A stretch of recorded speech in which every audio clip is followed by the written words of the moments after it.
Welcome back to another SEO Melbourne podcast where we'll be discussing visual search, what it is, and how it affects SEO. Let's get into it. So, what exactly is visual search? Well, it's the technology behind finding results based on what you search based on a photo that you've taken or uploaded. It's not exactly new, with reverse image search existing for over a decade now. However, visual search technology has improved drastically over the past few years and can be used in many aspects of our lives, whether it be for live translation, shopping, homework. I'm sure you've seen these features on an advertisement somewhere before. So how does visual search actually work? Well, it uses AI and deep learning to find the best results with a highlighted or foreground image. And as AI and deep learning advances, so does visual search. Google Lens can currently identify over 1 billion different objects, and that number continues to grow as it learns through its deep learning system. One of the best features of visual search is that you don't need to know the name or even have the exact product in your hand to find it. Just search a related image and you can find your way to what you were looking for. Currently, some of the biggest softwares that utilize visual search are Google Lens, Bing Visual Search, and Pinterest Lens. Let's see how they work. Here's a quick example of Google Lens, where I can simply take a photo of my water bottle and Google provides me with an extensive list of essentially the same water bottle, where to buy it, and further information if required. So it's clear the age of visual search is fully upon us, and it's only going to grow from here. Since its inception, Google Lens has already been used 1 billion times, with that number growing fast. Pinterest Lens gets used 600 million times per month, with picture-savvy users curious to identify or find related images of objects in question.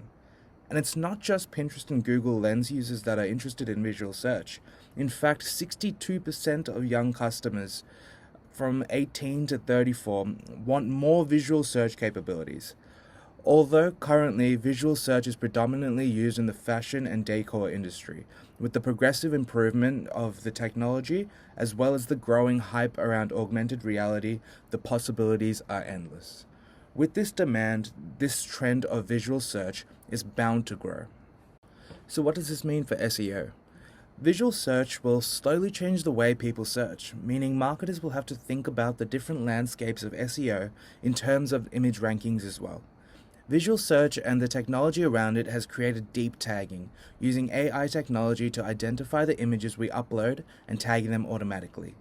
This change can make life easier for marketers, as manually tagging images can slowly become less prevalent as this technology continues to grow more mainstream. Another way visual search can affect SEO is that it creates a new avenue for people to visit the content you create or the products you sell. This, in turn, can help you rank higher through higher traffic if you have interesting and relevant images that correlate with the visual search. How to optimize for visual search. Image SEO is often an aspect of SEO that is done as secondary work, simply adding alt attributes to describe the image and calling it a day. Well, this isn't going to be enough to capitalize in the changing climate of visual search. This is because Google actively looks at the ranking results of the content, image, and the website overall for its image search algorithm. So what can we do to optimize our images? One of the first things you could do is to use unique photos. There's no way your image will be considered relevant nor useful if you choose to use a stock image that has previously been used in 20 other websites. Take time to find a unique image, or better yet, take a high quality photo by yourself to stand out against the crowd. Remember the small details. Alt attributes are still relevant to describe your image. Make sure your file name is also relevant to the topic at hand and it isn't a random set of letters and numbers. Place your images in locations where they can provide context or support the text around it, and make sure you use your captions when necessary. We've made a whole video on how to optimize your images. If you want to learn more, check the description below for the link. Alrighty, so we've come to an end. Let's recap what we've discussed quickly. Visual search. It's growing and it's growing fast. To keep up with these changes, make sure your image SEO game is up to par with the relevant, unique, and high quality images. Make sure to like, comment, and subscribe, and leave any questions you have below. Thank you for your time.